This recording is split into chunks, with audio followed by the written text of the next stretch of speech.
আমাদের জীবনে এমন অনেক কিছু ঘটে যায় যেটার উপর আমাদের কোনো হাত থাকে না। তো যেটার উপর আমার নিয়ন্ত্রণ নাই সেটা নিয়ে আমি উদ্বিগ্ন হয়ে লাভ আছে? কথা বলেন, উদ্বিগ্ন হয়ে লাভ আছে? জীবন আপনাকে অনেক কিছু দিবে, আবার কেড়ে নিবে। আল্লাহ এভাবেই পৃথিবীটাকে সাজিয়েছে। ইয়াউমুন লাকা ওয়া ইয়াউমুন আলাইকা, একদিন আপনার ভালো যাবে, আরেকদিন খারাপ যাবে। ওয়া তিলকাল আইয়ামু নুদাবিলুহা বাইনান নাস, আল্লাহ বলেন যুগটাকে আমি ঘুরিয়ে ফিরিয়ে মানুষের সামনে এভাবেই আনি। This is the routine work of this দুনিয়া। দুনিয়ার রুটিন ওয়ার্ক এইটা। আজকে ভালো, কালকেও যে ভালো যাবে এমন তো নয়, কালকে খারাপ যাবে। আজকে তার খারাপ যাচ্ছে, পরশুদিন আবার তার ভালো দিন যাবে, ঠিক কিনা বলেন? অন্য এক সূরায় আল্লাহ তাআলা বলেছেন ফাইন্না মাআল উসরি ইউসরা, নিশ্চয়ই কষ্টের সাথে আছে স্বস্তি। আজীবন মানুষ কষ্টে থাকে না, দুঃখের পরে থাকে সুখ, দুঃখের পরে কি থাকে? সুখ থাকে। এজন্য উদ্বিগ্ন হওয়া যাবে না। বিষ্ণু ইসলামের জীবনী থেকেও আমরা এটাই শিখি, উদ্বিগ্ন হওয়া যাবে না। তিনি বলতেন ওয়ালাম আন্নামা আসাবাকা লাম ইয়াকুন লিয়ুখতিআক ওয়া মা আখতাআকা লাম ইয়াকুন লিয়ুসিবাক রুফিআতিল আকলাম ওয়া জাফফাতিস সুহুফ। ওনার কাজিন আব্দুল্লাহকে ডেকে বললেন, আব্দুল্লাহ, যেটা তুমি পাওয়ার সেটা তুমিই পাবা, কোনোদিন মিস হবে না। এটা তুমি, যেটা তোমার হওয়ার কথা ছিল এটা তুমি পাবাই, এটা মিস হবে না। আর যেটা তোমার নসিবে নাই, যেটা তুমি পাবা না, গোটা বিশ্বের সব ক্ষমতাকে হাতের মুঠোয় আনলেও সেটার দেখা তুমি পাবে না। তো এই জন্য উদ্বিগ্ন হয়ে লাভ আছে বলেন না। আমরা আমাদের সর্বোচ্চ চেষ্টাটুকুন করব, তারপর ফলাফলের জন্য আমরা ভরসা রাখবো, নির্ভর করবো একজন সত্তার উপর। আওয়াজ করে বলেন তো, তিনি কে? আমরা ভরসা রাখবো। তাহলে ফিনল্যান্ডের লোকেরা এই যে হ্যাপি হয়ে খুব বেশি খুশি, এত বেশি খুশি হওয়ার কিছু নেই। এগুলো আগে থেকে আমরা জানি, কি বলেন? জানি না আমরা?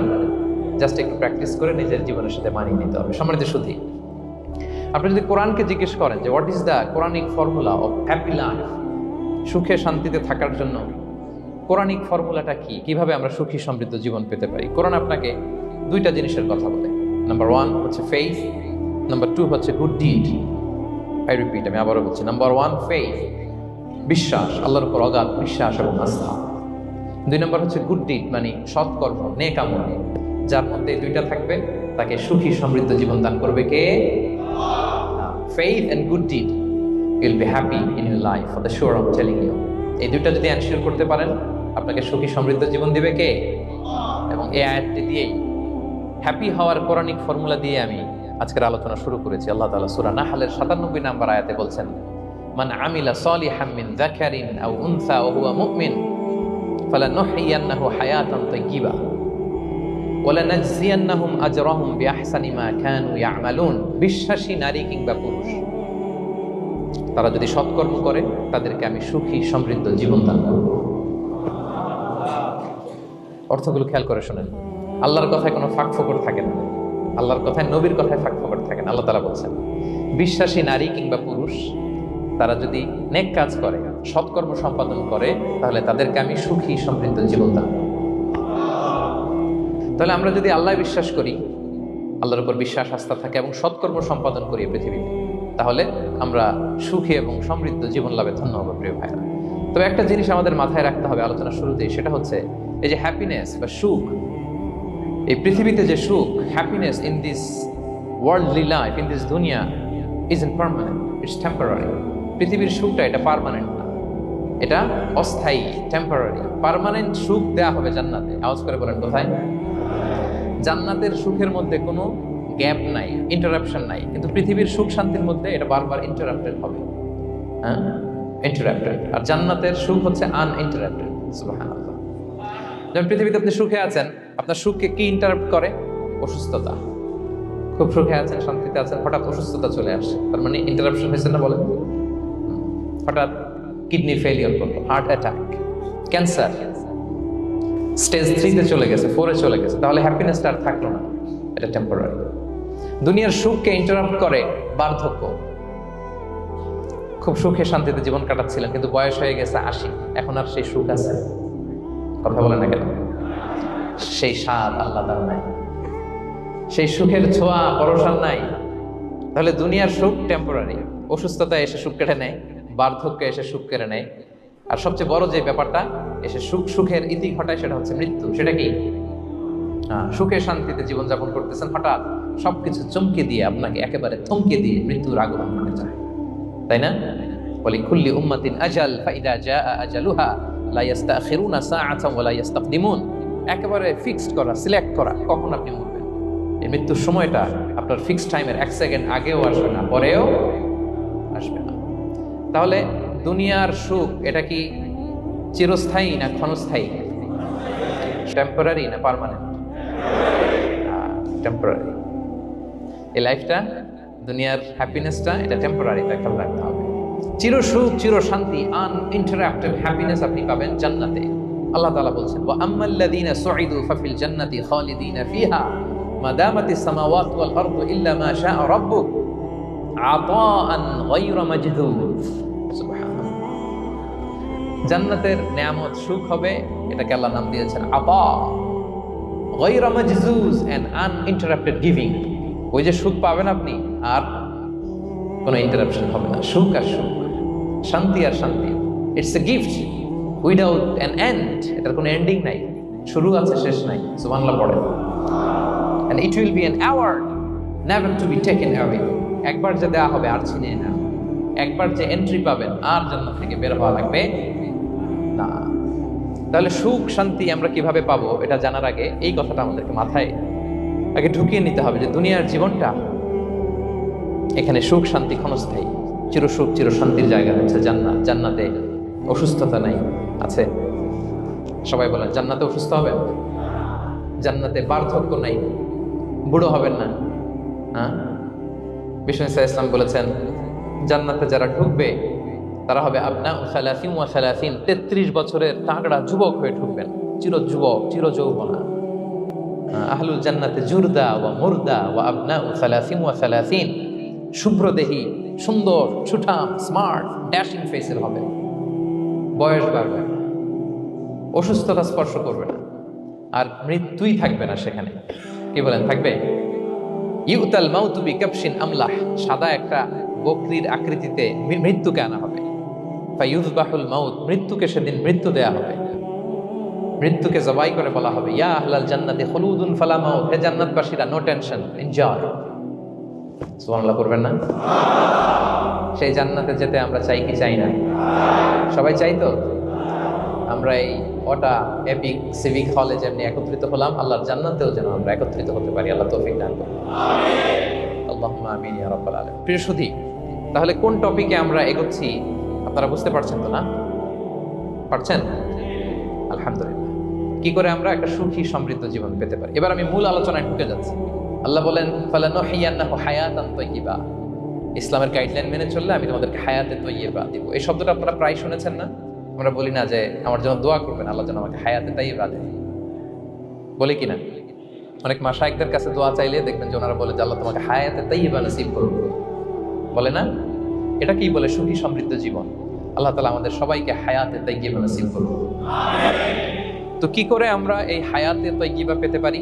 কার্যকর উপাদানগুলোর মধ্যে প্রথম যে উপাদানটা আমি শেয়ার করতে চাই বা ফ্যাক্টরটা শেয়ার করতে চাই সেটা হচ্ছে লাইফকে কখনো জটিল করবেন না। Make it simple, you will be happy. লাইফকে কি করবেন না? জটিল। অনেকে দেখবেন যে সহজ রাস্তাটা চিনে না, খালি পেঁচায়, খালি জটিল করে। ওমা জাআলা আলাইকুম ফিদ দীনি মিন হারাজ, আল্লাহ দিনের মধ্যে কোনো কাঠিন্যতা রাখেনি, জটিলতা রাখেনি, সহজ। দিন পালন কঠিন না সহজ? বলেন তো, সবাই বলবেন কঠিন না সহজ? দাঁড়িয়ে নামাজ পড়া ফরজ, কিন্তু দাঁড়াতে পারেন না। বসে পড়লে কবুল করবে কে?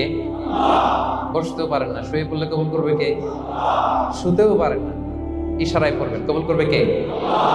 ওযু করে নামাজ পড়া ফরজ, পানি নাই, তায়াম্মুম করে নামাজ পড়লে কবুল করবে কে? তাহলে ইসলাম কি কঠিন না সহজ? Make your life simple, Yule be happy. প্রথম সিক্রেট শেয়ার করলাম, লাইফটাকে জটিল বানাবেন না। অল্প কয়েকদিনের দুনিয়া, এমনি কেটে যাবে। এটা ওই দিকে যেন না ঠকি, ওইটা খেয়াল রাখবে। ওইখানে ঠকলে সব শেষ, আমও শেষ, সালাও শেষ। ওইখানে যেন ঠকে না যায়, এটা খেয়াল রাখতে হবে। তাহলে প্রথম ফ্যাক্টর হচ্ছে সুখী সমৃদ্ধ জীবনের, will make our life simple. Simplicity is the কি টু হ্যাপিনেস। আপনি লাইফটাকে সিম্পল করবেন, আপনি হ্যাপি হবেন। রাসূল সাল্লাল্লাহু আলাইহি ওয়াসাল্লামের জীবনের দিকে যদি তাকান, দেখবেন তিনি তাই করেছেন। সুবহানাল্লাহ। সহিহ মুসলিমের একটা হাদিস শোনাই আপনাদেরকে। আম্মা জান আয়েশা রাদিয়াল্লাহু তাআলা আনহা বর্ণনা করেন, তিনি বলেন, যাতা ইয়াউমিন জাআ রাসূলুল্লাহ সাল্লাল্লাহু আলাইহি ওয়াসাল্লাম, একদিন সকালবেলা রাসূল সাল্লাল্লাহু আলাইহি ওয়াসাল্লাম আমার বাসায় আসলেন। এসে বললেন, ইয়া আয়েশা, হে আয়েশা, আল ইনদাকুম শাই, ফজর নামাজ পড়ে এসে বলতেছে, আয়েশা ব্রেকফাস্ট করার মতো ঘরে কিছু আছে, খাওয়ার মতো কি কিছু আছে? আম্মা জান আয়েশা বলেন, ক্বালাত মা ইনদানা শাই, ঘরে কিছু নাই ইয়া রাসূলুল্লাহ, কিছুই নাই খাওয়ার মতো। রাসূল সাল্লাল্লাহু আলাইহি ওয়াসাল্লাম বললেন, ফা ইন্নী সাইম, ঠিক আছে কিছু যখন নাই তাহলে আমি রোজার নিয়ত করে ফেলব। কিসের নিয়ত? রোজার নিয়ত করে ফেললাম। কঠিন না সহজ? হ্যাঁ, what an easy going personality you see. এর চেয়ে সহজ সরল আর পলিসি হইতে পারে?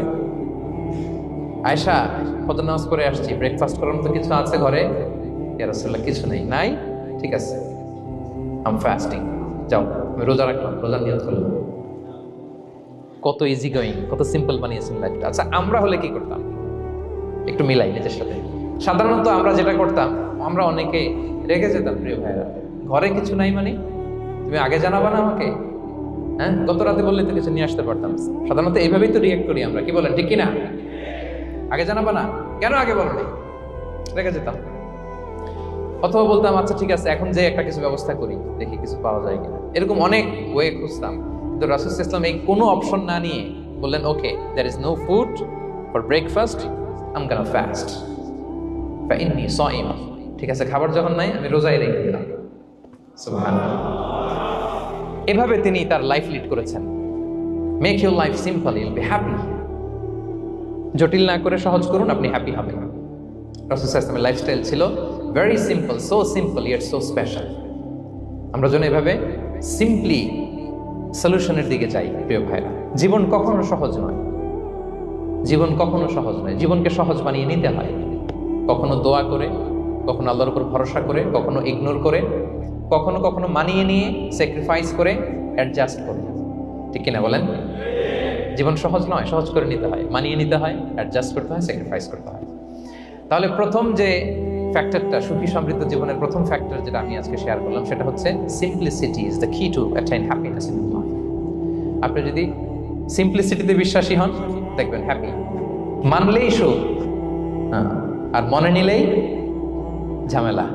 মেনে নিলেই শান্তি, আর মনে নিলে, এখন মনে নিবেন না মেনে নিবেন? মেনে নিব। সিচুয়েশনকে এইভাবে আমরা ঠান্ডা মাথায় ডিল করব। কথা কি ক্লিয়ার? আলহামদুলিল্লাহ। 2 নাম্বার, সুখী সমৃদ্ধ লাইফের আরেকটা হ্যাকস হচ্ছে টু ফরগিভ আদার্স। অন্যকে ক্ষমা করা। If you forgive others you will be happy. ক্ষমা করলে আপনি সুখী হবেন। অনেকে আছে ক্ষমা করতে চায় না, কঠিন হৃদয়, পাথরের মতো শক্ত হৃদয়, মাফ করতে চায় না কাউকে। উনি আবার মুনাজাতে বসলে, আল্লাহ আল্লাহ আমারে মাফ করো, আল্লাহ আমারে ক্ষমা করো, কাঁদতে কাঁদতে বুক ভাসায়। উনি ক্ষমা চায়, মাগার উনি কাউরে ক্ষমা করেন। এরকম ডাকাত আছে না নাই? চিন্তা করছেন? উনি ক্ষমা চায় আল্লাহর কাছে, কিন্তু উনি ক্ষমা করে না। প্রিয় ভাইরা, ক্ষমা করুন। যে ক্ষমা করে সে ক্ষমা পায়। আচ্ছা, একটু চোখটা বন্ধ করে, চোখ বন্ধ করলাম আমি, জানা অজানা পাপের পাহাড়ের দিকে তাকালাম। এবার একটু চিন্তা করেন যে কি পরিমাণে ক্ষমা আল্লাহর পক্ষ থেকে আমার জন্য প্রয়োজন। চিন্তা করেছেন?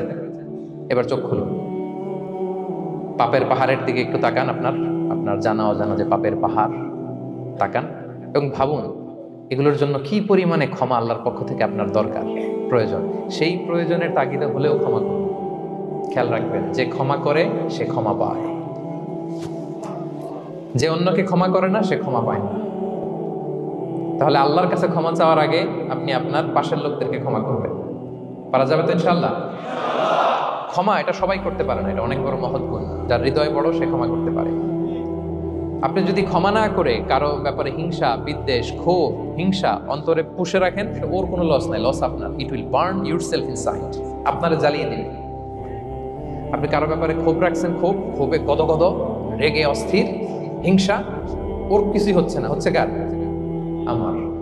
আপনাকে জ্বালিয়ে পুড়ে শেষ করে দেবে। ওর দিকে তাকানোর দরকার না। আপনার নিজের সুখের জন্য আপনি অন্যদেরকে ক্ষমা করুন। তাহলে দেখবেন, যদি ক্ষমা করে দেন, একটা মনোদৈহিক প্রশান্তি আপনি লাভ করবেন, একটা সুখানুভূতি আপনি পাবেন। ক্ষমা করে দেন, রাগ, ক্ষোভ, হিংসাকে না বলুন, মনটাকে নির্ভার রাখুন, উইল বি হ্যাপি। কথা বুঝতে পেরেছেন? এবার চমৎকার একটা হাদিস শোনাবো, যা বলবো তার পক্ষে হাদিস শোনাবো। মুসনাদে আহমদ ইবনে হাম্বলের একটা হাদিস। বিষ্ণু ঈসা ইসলাম সাহাবাদেরকে নিয়ে একটা মজলিসে বসা, হঠাৎ করে তিনি বললেন, ইয়াতলু আলাইকুমুল আনা রাজুলুন মিন আহলিল জান্নাহ। ঠিক এখনই একজন এসে এই মজলিসে তোমাদের মধ্যে বসবে, সে জান্নাতি। সে কি? এটা শোনার পরে তো সব সাহাবারা নড়ে চড়ে বসলো। কিরে, রাসূল সাল্লাল্লাহু আলাইহি ওয়াসাল্লাম একজনকে জান্নাতের অ্যানাউন্সমেন্ট দিচ্ছে, কে সে, কি তার আমল? তো দেখা গেল এক আনসারী সাহাবা প্রবেশ করেছে, তার জুতা দুইটাকে বগল দাবা করে, কিন্তু কেউ তারে চিনে না।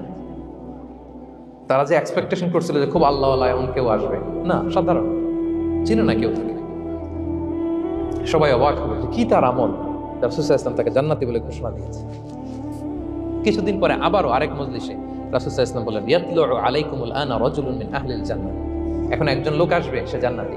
সবাই আবার নড়ে চড়ে বসলো, খেয়াল করলো, দেখি কে আসে, দেখি কে আসে। দেখলো আবার সেই আনসারী সাহাবী আসলো। সবাই তো অবাক। তার কিছুদিন পরে আরেক মজলিসে রাসূল সাল্লাল্লাহু আলাইহি ওয়াসাল্লাম বললেন, ইয়াতলু আলাইকুমুল আনা রাজুলুন মিন আহলিল জান্নাহ। এক লোক আসবে এখন, সে জান্নাতি। সবাই অবাক, দেখি কে আসে, আবার সেই আগের লোকটি আসে। সুবহানাল্লাহ। সাহাবীরা অবাক। সবচেয়ে বেশি অবাক হয়েছেন আব্দুল্লাহ ইবনে আমর ইবনে আল-আস রাদিয়াল্লাহু তাআলা। তিনি অবাক হলেন, ঘটনা কি? কারো ব্যাপারে তো নবীজি এমন বলেন না। কি তার আমল, কি তার গোপন রহস্য, দেখি তো খুঁজে বের করা যায় কিনা। তিনি ওই সাহাবীর বাড়িতে গেলেন, যে কৌশল করে একটা কথা বললেন, প্রিয় ভাই, আমি তোমার ঘরে মেহমান হতে চাই। অনেকদিন ধরে আমার আব্বার সাথে আমার একটু মনোমালিন্য, বাসায় না থেকে তোমার বাসায় থাকি। আসলে মনোমালিন্য এখন হয় নাই, আগে হয়তো কখনো হয়েছে। ওইটাকে একটু কৌশল করে বলাকে আরবিতে তাওরিয়া বলে। কি বলে? তাওরিয়া, মানে একটু টুইস্ট করে কথা বলা, মিথ্যা হয় না, এটা তাওরিয়া বলে। তো আরবরা তো, সাহাবারা তো মেহমান পেলে খুশি হতেন। তিনি বললেন, হ্যাঁ অবশ্যই মেহমান হবেন, আহলান ওয়া সাহলান, আসুন। 3 দিন ওই সাহাবীর বাড়িতে তিনি থাকলেন। খেয়াল করলেন কি করে না করে, ইবাদত, শেষ রাতে, মাঝরাতে। কিন্তু তিনি হতাশ, অনেক খেয়াল করার পরে হতাশ। না, যেই আশা নিয়ে আসছি এরকম কিছুই দেখা যাচ্ছে না। শেষমেশ 3 দিন পরে তিনি খুলেই বললেন যে, ভাই আসলে তেমন কিছু হয় নাই আমার বাবার সাথে, যে কারণে আমি তোমার বাসায় এসেছি। আমি এসেছি তোমাকে ফলো করবার জন্য। ফলো করবার জন্য? কারণ কি? তখন তিনি বললেন, 3টা ভরা মজলিসে বিষ্ণু সাল্লাল্লাহু আলাইহি ওয়াসাল্লাম তোমাকে জান্নাতি বলে ঘোষণা দিয়েছে। আমি দেখতে চেয়েছি যে তুমি কি আমল করো, কি তোমার এমন আমল যে কারণে তুমি জান্নাতি, একটু দেখার জন্য এসেছি। রাসূল সাল্লাল্লাহু আলাইহি ওয়াসাল্লাম তোমাকে 3বার জান্নাতি বলে ঘোষণা দিয়েছে, কিন্তু দেখলাম না, তুমি নামাজের সময় নামাজ যাও, শেষ সাথে তাহাজ্জুদ করো, তাও 2-4 রাকাত, কোনোদিন করো কোনোদিন করো না, কোরআন তেলাওয়াত করো, দান সদকা স্বাভাবিক করো, অস্বাভাবিক কিছু না, আমাদের মতোই, কখনো কখনো আমাদের চেয়েও কম। তো কি তোমার গোপন রহস্য? ওই সাহাবী বলে, আমিও জানি না। কেন যে নবী সাল্লাল্লাহু আলাইহি ওয়াসাল্লাম বলছে আমিও জানি না। তবে তবে তবে একটা ব্যাপার আমি মনে করি, হয়তো এটা আল্লাহর কাছে পছন্দনীয় হতে পারে। এইবার তো আব্দুল্লাহ বলে, ওই তবেটা কি বলবে? সেটা কি? একটা আমল তুমি করো, এটা হয়তো আল্লাহর ভালো লাগতে পারে, সেটা কি আমাকে বলবে? তখন সেই আনসারী সাহাবী বলল যে, আমি প্রতিদিন যখন রাতে বিছানায় ঘুমোতে যাই, আমি ঘুমোতে যাওয়ার আগে সবাইকে ক্ষমা করে তারপর বিছানায় যাই। আমি কারো ব্যাপারে আমার অন্তরে, আমার হৃদয়ে কোনো হিংসা, বিদ্বেষ, ক্ষোভ, রাগ পেলে পুষে রাখি না। আমি ওই দিনেরটা ওই দিন মিটাই ফেলি। আল্লাহরে বলি, আল্লাহ আজকে আমার যে কষ্ট দিয়েছে, জুলুম করেছে, যার সাথে আমার মনোমালিন্য হয়েছে, কারো ব্যাপারে কোনো কমপ্লেইন, অভিযোগ, রাগ, ক্ষোভ কিংবা হিংসা আমার হৃদয়ে নাই। আল্লাহ আমি সবাইরে মাফ করে দিলাম। এইটা বলে আমি বিছানায় ঘুমাতে যাই। আল্লাহু আকবার। আব্দুল্লাহ ইবনে আমর ইবনে আল-আস বলেন, হাদা হুয়া, আরে এটাই তো সেটা, যেটা তুমি ছোট আমল মনে করছো, এটা এত সহজ নয়। আমরা অনেকেই হয়তো এটা পারি না, তুমি পেরেছো। এজন্যই আল্লাহ তাআলা তোমার মর্যাদা বাড়িয়ে দিয়েছে। পড়েন সুবহানাল্লাহ। প্রিয় ভাইরা, যে ক্ষমা করে তার মর্যাদা বাড়িয়ে দেয় কে? এখন থেকে কি করবেন? অন্তরে ক্ষমা, রাগ, ক্ষোভ এগুলো পুষে রাখবেন। কি করবেন? পারবেন? আমরা এখন থেকে ঘুমোতে যাওয়ার আগে ক্ষমা করে দিব। আপনি যদি ক্ষমা করতে পারেন, অনেকে পারে না, না পারলে সে কষ্ট পায়, তার মধ্যে কষ্ট কাজ করে। আপনি যদি কষ্টটারে হালকা করতে চান, আপনি ক্ষমা করে দিবেন। রাসূল সাল্লাল্লাহু আলাইহি ওয়াসাল্লাম মক্কা বিজয়ের পরে সাধারণ ক্ষমার ঘোষণা দিলেন। 3-4 জনকে তিনি এক্সিকিউশন করলেন, শাস্তি দিলেন। তারপরে তিনি সাধারণ ক্ষমা, যে তাকে মেরেছে, বাড়ি হারা করেছে, ঘর হারা করেছে, নামাজ পড়ার সময় ওটার নারী ভুঁড়ি চাপিয়ে দিয়েছে, ফাঁস লাগিয়েছে গলায়, সবাইকে গণ ক্ষমা। তিনি বলেছেন, লা তাসরিবা আলাইকুমুল ইয়াউম ইযহাবু ফাআনতুমুত তুলাকা, যে কোনো প্রতিশোধ নাই, সবাইকে আমি ক্ষমা করে দিলাম। তাহলে যদি আপনি হ্যাপি থাকতে চান, আপনি যদি মনোদৈহিক প্রশান্তি চান, ঘুমোতে যাওয়ার আগে আমরা কারো ব্যাপারে রাগ ও হিংসা রাখবো না। হিংসা এমন ভয়ঙ্কর, এটা আপনারা জ্বালায় ফেলবে ভিতর থেকে। It will burn yourself inside. তাহলে আমরা ক্ষমা করবো। কি করবো? তাহলে আমরা হ্যাপি হব। তাহলে কয়টা ফ্যাক্টর বললাম? এক নম্বরে কি ছিল? Simplicity, make your life simple, you will be happy, right? 2 number ক্ষমা, আমরা ক্ষমা করে দিব, ক্ষমাশীল হব, কারণ আমারও তো ক্ষমার দরকার আছে, কি বলেন? আমি গো ধরে থাকলাম, আমি মাফ করি না, কিন্তু আমি আবার মাফ চাই, এরকম করা যাবে না। ক্ষমা করব, তাহলে আমরা ক্ষমা পাবো ইনশাআল্লাহ। সুখী সমৃদ্ধ জীবনের 3 নাম্বার ফ্যাক্টর হচ্ছে try to make others happy, you will be happy. আপনি অন্যকে হ্যাপি রাখার চেষ্টা করেন, দেখবেন যে আপনি হ্যাপি হয়ে গেছেন। আমরা সবাই নিজেকে নিয়ে ব্যস্ত, আমার আমার আমার বলতে বলতে অস্থির, আর স্বস্তি আসে না হৃদয়ে, চিত্তে শান্তি নাই, অস্থির, কারণ আমি আমার এগুলো বললেই অশান্তি হয়। আর যদি আমরা সবাই এইভাবে প্ল্যান করলে সুখ শান্তি ঢেলে দেয় কে? 3 নাম্বার হচ্ছে try to make others happy, will be happy. অন্যরে হ্যাপি বানাতে চান, আল্লাহ আপনারে হ্যাপি বানাই দেবে। অন্যকে হেল্প করেন, অন্যকে দেন, দেখবেন কি সুখ। প্রিয় ভাইরা, দেয়ার যে কি আনন্দ, এটা যে দেয় না সে টের পায় না। দেয়ার যে কি আনন্দ, এটা যে দেয় সে পায়। দিলে একটা সুখানুভূতি আছে, অন্তরে একটা সুখ আছে। আপনি যে দান করলেন, এই সব তো আল্লাহ আপনার জন্য রেখে দিয়েছেন। আপনার ছোট্ট দান, এটাকে পেলে পুষে বাড়িয়ে, কামা ইউরাব্বি আহাদুকুম ফুলুওয়া, বুখারীর বর্ণনা, যেমনি মনিব গরু পালে, বাছুর পেলে বাচ্চাটারে বড় করে, আল্লাহ বলে তোমার ছোট্ট দানটাকে পেলে পুষে বড় করে আমি উহুদ পাহাড়ের সমান করে তোমার আমলনামায় ঢুকাই দেব। এটা তো জমা আছে, কিন্তু ইনস্ট্যান্ট ইমিডিয়েট রিওয়ার্ড একটা আছে, তাৎক্ষণিক পাবেন দিলে। ওটা কি? সুখ। আওয়াজ করে বলতে হবে, এটা কি? দিলে যে কি সুখ, এটা যারা দেয় না, যারা পকেটে হাত ঢুকায় রাখে, পকেট থেকে বের করতে চান, এরা এটা বুঝবে না। দেন দেন, আল্লাহ বলে এ বানি আদম দাও, দিলে আমি তোমার দেব। আনফিক ইয়া আদম উনফিক আলাইক, এ বানি আদম দাও, আমি তোমার দেব। মদিনার সবচেয়ে গরিব সাহাবী হচ্ছেন বেলাল ইবনে রাবাহ রাদিয়াল্লাহু তাআলা আনহু। ওনার অ্যাসেটের পরিমাণ কত জানেন? একটা লুঙ্গি। রাদিয়াল্লাহু তাআলা আনহু টোটাল অ্যাসেটের এস্টিমেশন হচ্ছে প্রাইভেটটাকে কভার করার জন্য একটা লুঙ্গি। উনাকে বিষ্ণু ইসলাম বলেছেন আনফিক ইয়া বেলাল, বেলাল তুমিও দাও। ওয়ালা তাখশা মিন যিল আরশি ইকলালা, আরশের অধিপতির ভান্ডারে কোনো কমতি নাই, বেলাল তুমিও দাও, যা পারো দাও।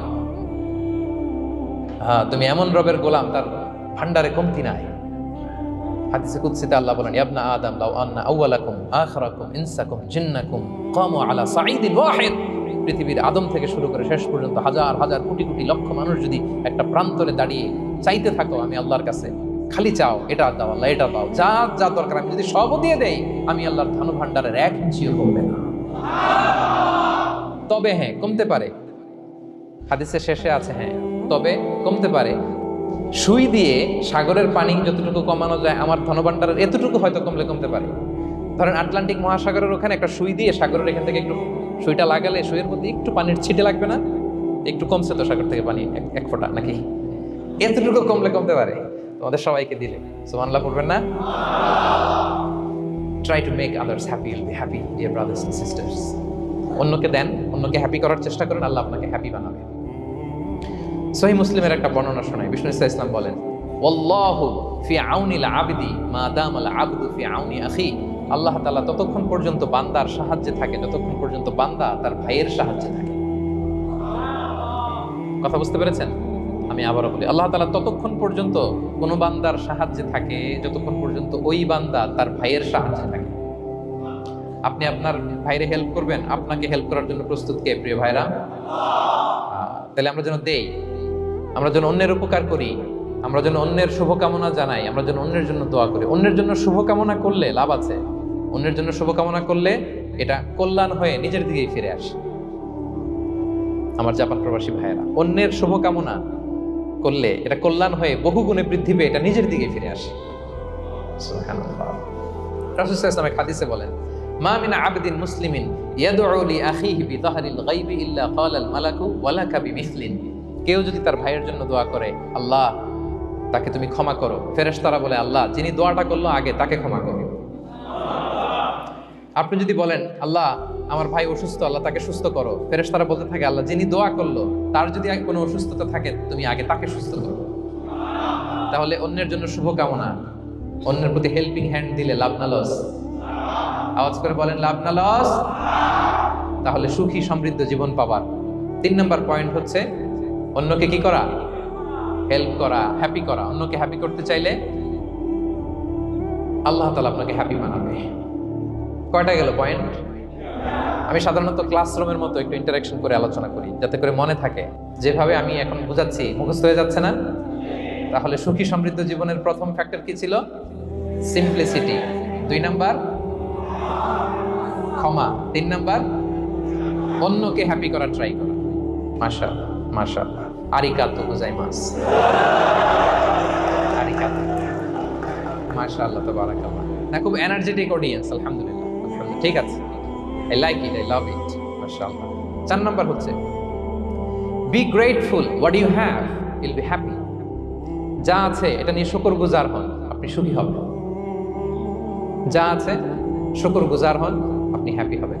অনেকে দেখবেন কৃতজ্ঞ হতে চায় না, শুকরগুজার হয় না, কমপ্লেইন, খালি অভিযোগ। Complain less, be grateful, Yule be happy. অনেকে দেখবেন খালি কমপ্লেইন, আছে না নাই?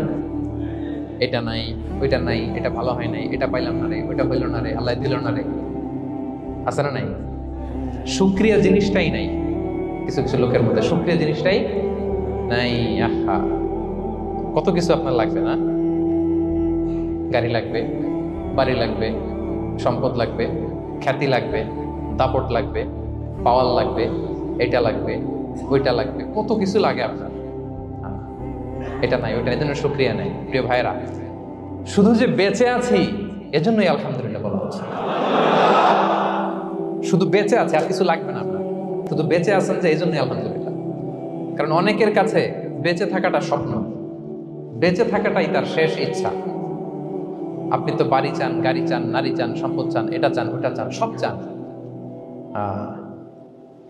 ক্যান্সারে আক্রান্ত রোগী 4th স্টেজে চলে গেছে, হসপিটালে যায়, ওনারা জিজ্ঞেস করেন, ভাই আপনি কি চান? গাড়ি, বাড়ি, সম্পদ, কি চান ভাই? বলবে, ভাই আমি শুধু বাঁচতে চাই। 4th স্টেজে চলে গেছে, ক্যান্সারে আক্রান্ত, ও কি চায়? আপনার তো কিছুই নাই, আপনি আর আলহামদুলিল্লাহ বলবেন কেন?